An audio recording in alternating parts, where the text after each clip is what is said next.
नमस्कार श्रोताओं, आकाशवाणी समाचार जयपुर के साप्ताहिक कार्यक्रम समाचार तरंग के एक और अंक में मैं सुदर्शन नाहर आपका स्वागत करता हूं।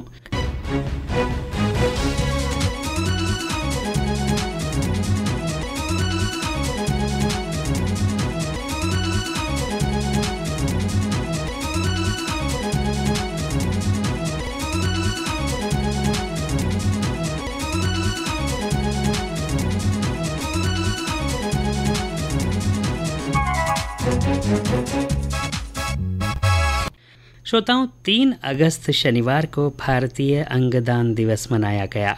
हमारे लिए ये बहुत ही खुशी की बात है कि अंगदान को बढ़ावा देने के प्रयास करने के क्षेत्र में राजस्थान देश में प्रथम स्थान पर है। अंगदान दिवस के मौके पर चिकित्सा और स्वास्थ्य विभाग की अतिरिक्त मुख्य सचिव श्रीमती शुभ्रा सिंह ने आकाशवाणी समाचार जयपुर के संवाददाता डॉक्टर जितेंद्र द्विवेदी के साथ विशेष बातचीत कर अंगदान को प्रोत्साहन देने के लिए राज्य में किए जा रहे प्रयासों की विस्तृत जानकारी दी। भारतीय अंगदान दिवस और उसके महत्व पर बातचीत करने के लिए आज हमारे साथ मौजूद हैं चिकित्सा और स्वास्थ्य विभाग की अतिरिक्त मुख्य सचिव शुभ्रा सिंह जी। मैम, आपका स्वागत है। सबसे पहले हम जानना चाहेंगे कि भारतीय अंगदान दिवस क्यों मनाया जाता है, इसके पीछे क्या मकसद है? अपने श्रोताओं को बताना चाहूंगी कि 3 अगस्त 1994 को भारत में पहला सफल कैडेवर हार्ट ट्रांसप्लांट किया गया था। मतलब एक मृतक व्यक्ति का हार्ट जो था दूसरे में लगाया गया, तो इसीलिए ये एक डेट हम सब के लिए इम्पोर्टेंट हो जाती है और हम सब इससे प्रेरणा लेते हैं। आप जानते हैं कि अंगदान का जो ये कार्यक्रम है ये जन जन से जुड़ा हुआ है, तो इसको जितना व्यापक प्रचार प्रसार हो सके इसीलिए ये दिन हम राष्ट्रीय अंगदान दिवस के रूप में मना रहे हैं। एक विषय और है कि यदि हम पूरे देश को देखें या राजस्थान को देखें तो अंग प्रत्यारोपण और अंगदान की क्या स्थिति है, कितनी मांग है, कितनी आपूर्ति हो पाती है? आज की जो हमारी लाइफस्टाइल हो गई है उसमें हम देख रहे हैं कि हाई ब्लड प्रेशर, डायबिटीज, ये बहुत ही कॉमन चीजें हो गई हैं। खान पान इस तरह का हो गया है, एडल्ट्रेशन इस तरह का हो गया है, तो लाइफस्टाइल डिजीजेस की वजह से ये ऑर्गन फेलियर जो है ज्यादा नंबर्स में अब रिफ्लेक्ट हो रहा है। और एक तरह से तो ये बहुत बड़ी अपॉर्चुनिटी है कि कोई व्यक्ति अपना अंगदान करके दूसरे को नई जिंदगी दे सकता है। अब हम देखें, अगर राजस्थान में ही प्रति वर्ष लगभग 10,000 व्यक्ति जो हैं रोड एक्सीडेंट में उनकी डेथ हो रही है। अगर उनमें से 60% भी इस तरह से मोटिवेट हो जाएं और अपना अंग दे सकें तो एक डेड बॉडी से 4 से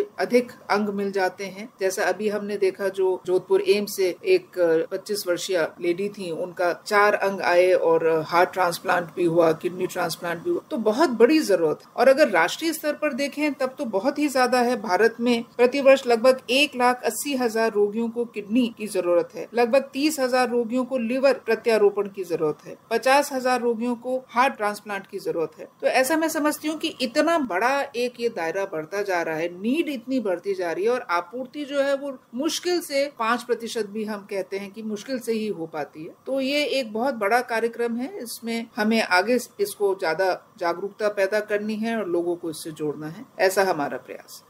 मैडम, आपने जैसा बताया भी कि लगभग 10,000 लोग एक्सीडेंट में उनकी मृत्यु होती है, साथ साथ कई ऐसे लोग भी होते हैं जो ब्रेन डेड हो जाते हैं। तो राजस्थान में जागरूकता का स्तर क्या है? साथ ही मैं ये भी जानना चाहूंगा कि किस प्रकार लोगों में जागरूकता बढ़ाई जा सकती है? अमूमन जो एक्सीडेंट के बाद ब्रेन डेड वही होते हैं जो एक्सीडेंट से आते हैं, तो उनको ब्रेन डेड डिक्लेयर करके और फैमिली को प्रोत्साहित किया जाता है कि जब वो वेंटिलेटर पे आ जाते हैं तो उसी समय उनकी हमें स्वीकृति लेनी होती है। तो आप देख रहे हैं कि पिछले 1 वर्ष से बहुत अधिक इसमें प्रयास किया गया है और मुझे बताते हुए बहुत प्रसन्नता है कि राज्य को देश में प्रथम स्थान पे रखा गया है जन जागरूकता के मापदंड पे। हमारे माननीय मुख्यमंत्री जी, हमारे स्वास्थ्य मंत्री जी इसको बहुत ज्यादा भावनात्मक रूप से सपोर्ट कर रहे हैं और हम पूरी तरह से प्रतिबद्ध हैं कि हम राजस्थान में ये जन जागरूकता बढ़ाएंगे। हमने NGOs को भी इन्वॉल्व किया है, डॉक्टर्स की ट्रेनिंग की है। देखिए, 2 तरह से इसको देखना चाहिए। एक तो आपूर्ति कहाँ से होगी, तो वो डॉक्टर्स को तैयार करना, हॉस्पिटल्स को तैयार करना, और दूसरी तरफ से जनता को तैयार करना कि जब ऐसी स्थिति आए तो परिवार स्वीकृति दे दे कि हाँ, मेरे जो रिलेटिव हैं या जो मेरे परिवार के सदस्य हैं, मैं अंगदान करने के लिए उनकी अनुमति देता हूँ। तो हम दोनों ही स्तर पर बहुत पुरजोर एफर्ट कर रहे हैं और मुझे लगता है कि इसका सकारात्मक असर बहुत शीघ्र ही देखने को मिलेगा। मैडम, आपने बताया कि परिवार को तैयार करना और हॉस्पिटल्स तथा डॉक्टरों को तैयार करना, क्या डॉक्टरों और हॉस्पिटल्स की ट्रेनिंग या उनके साथ संवाद इस प्रकार का कुछ हुआ है? साथ ही साथ ऐसे जो ब्रेन केस आते हैं उनके परिजनों की काउंसलिंग करने की भी कोई व्यवस्था की गई है और उस पर क्या ढांचा तैयार किया गया नीचे तक? बिल्कुल सही कह रहे हैं आप। हमारे पास 4 या 5 हॉस्पिटल्स थे जिसमें अमूमन ये ट्रांसप्लांट का काम हो रहा था। तो हमने उनकी स्किल सेट देखते हुए, कितनी उनकी अभी तैयारी है, तो हमने कम से कम वो ऑर्गन निकाल सके, लगा भी ना सके तो उसको NTORC कहते हैं, national transplant organ retrieval centre. तो ये रिट्रीवल सेंटर्स हमने बढ़ा दिए। जैसे झालावाड़ में जो अंग प्रत्यारोपण का जो एक केस आया, तो हमने जैसे ही वहां पे एक इस तरह का व्यक्ति आया तो हमने उसी दिन उसको रातों रात NTORC डिक्लेयर कर दिया और यहाँ से SMS से हमने एक टीम भेजी जो कि वहाँ के डॉक्टर्स को साथ के साथ मौके पे भी ट्रेनिंग करता रहे, जिससे कि उनमें आत्मविश्वास हो कि हम इतनी जटिल प्रक्रिया को पूरा कर सकते हैं। ये भी हम जानते हैं कि ये जो पूरी प्रक्रिया है वो एक नेशनल एक्ट के तहत भी होती है। तो हम इसकी लगातार ट्रेनिंग्स कर रहे हैं, डॉक्टर्स की, ट्रांसप्लांट कोऑर्डिनेटर्स की। और ये जो काउंसलिंग है ये एक बड़ी सोच के इतना नहीं लगता, लेकिन वास्तव में एक बड़ी टेक्निकल है। तो इसके लिए हम ट्रांसप्लांट कोऑर्डिनेटर्स की ट्रेनिंग करवाते हैं, लगातार बुला रहे हैं और NGOs को ज्यादा से ज्यादा जोड़ रहे हैं। तो ये नंबर्स काफी बढ़ गए हैं और मैं बताना चाहूंगी कि पिछले 1 साल में हमने 5 ट्रांसप्लांट्स किए थे, लेकिन इस साल के प्रथम 6 महीने में ही हमने 7 ट्रांसप्लांट्स कर लिए। तो इससे लगता है कि वास्तव में कुछ वृद्धि हो रही है और जनता का जो इससे जुड़ाव है वो बढ़ रहा है। मैडम, अब तक हमने बात की कि जो मृतक व्यक्ति है उसके अंगों को हम किस प्रकार ले सकते हैं और उसको जागरूकता किस प्रकार बढ़ाई जाए ताकि कोई यदि ब्रेन डेड होता है तो उसकी अंग दूसरे व्यक्तियों को जीवन दे सके। साथ ही साथ अब हम बात करना चाहेंगे ऐसे लोगों की जो स्वस्थ व्यक्ति है वो किसी दूसरे अपने रिलेटिव को या किसी व्यक्ति को, जरूरतमंद को अपने अंग दान कर सके। इसको लेकर क्या पहल है? साथ ही साथ ये कि कई प्रकार के उदाहरण आए हैं, यहाँ पर आप स्वयं एक उदाहरण हैं, तो उसको लेकर भी जागरूकता बढ़े और जो लोगों के मन में भ्रांतियां हैं उसको किस प्रकार दूर किया जा सकता? जो एक लाइव डोनेशन है उसके लिए थोआ एक्ट बना हुआ है, जो एक राष्ट्रीय अधिनियम बना हुआ है और उसमें जो रिलेटेड मेंबर्स हैं जैसे पति पत्नी है, माता पिता, यहाँ तक कि बाबा दादी, भाई बहन, ये सब अपना अंगदान कर सकते हैं। और देखिए, मैं खुद अंगदाता हूँ, मैंने अपनी किडनी दी है और आप देख पा रहे हैं कि किडनी देने के बाद भी अपने एनर्जी लेवल्स में कोई कमी नहीं आती, बल्कि शायद स्वास्थ्य के प्रति आप ज्यादा जागरूक हो जाते हैं और लोगों को शायद देख के ये इंस्पिरेशन भी शायद मिलती हो कि अगर ये इतना कर पा रही हैं तो हम भी कर सकते हैं। तो ये खुशी का विषय है कि राजस्थान में जो लाइव डोनेशंस हैं वो अच्छे से हो रहे हैं और हमारे कई सेंटर्स हैं, SMS है, महात्मा गांधी हॉस्पिटल है और कुल 11 ऐसे हॉस्पिटल्स हैं जहाँ पे लाइव ट्रांसप्लांट्स हो रहे हैं। नंबर्स लगातार बढ़ रहे हैं और अब प्रदेश की में जो बजट आया है उसमें भी हम मेडिकल वैल्यू टूरिज्म की बात कर रहे हैं जी। एक नई नीति लेके आएंगे जिससे कि प्रदेश में जो चिकित्सीय सुविधाएं उपलब्ध हैं उसके लिए बाहर से भी लोग, मतलब प्रदेश के बाहर से आए, चाहे वो देश के हों चाहे वो विदेश के हों, तो उसकी एक नीति बना रहे हैं और हमें ये कॉन्फिडेंस है कि हमारा जो सर्विस डिलीवरी है वो उस लेवल की है कि हम बाहर से लोगों को बुला सकें। तो ये अपने आप में मुझे लगता है एक नया क्षेत्र खोलेगा हमारे चिकित्सा के, जो हमारा एक सेक्टर है उसके लिए, कि हम इतने सबल और इतने समर्थ हो जाएं कि बाहर से टूरिस्ट आए और अपना इलाज यहाँ कराए। तो उसमें जो हॉस्पिटल्स हैं उनको भी बल मिलेगा, पूरे सेक्टर को एक बल मिलता है, प्रदेश की भी ख्याति होती है।